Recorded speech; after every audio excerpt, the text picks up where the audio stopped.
You can't see me.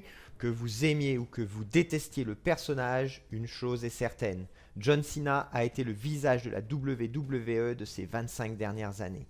17 fois champion du monde, il a battu le record du Nature Boy Ric Flair. Mais saviez-vous qu'à ses débuts, Cena a failli être viré avant même de devenir une star? Aujourd'hui, on retrace l'histoire de la légende du Massachusetts. Tout commence en Californie, où il lutte sous le nom de The Prototype. En 2002, il débarque à SmackDown. Le défi est immense. Il répond à l'appel de Kurt Angle. C'est la naissance de la Ruthless Aggression. Cena, fan de bodybuilding, impressionne par son physique et son intensité. Mais malgré de bons matchs, le public ne connecte pas. En coulisses, les dirigeants hésitent. John Cena est à 2 doigts de voir son contrat résilié. Le miracle arrive lors d'un voyage en bus. Stephanie McMahon l'entend faire du freestyle pour amuser les autres catcheurs. Elle est bluffée.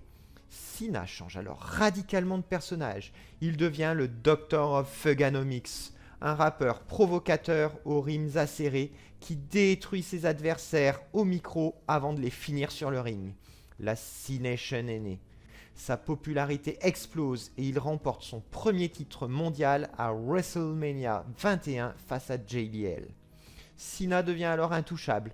Il troque son personnage de rappeur pour celui d'un marine loyal prônant le hustle, loyalty, respect. Cena devient le visage de la WWE.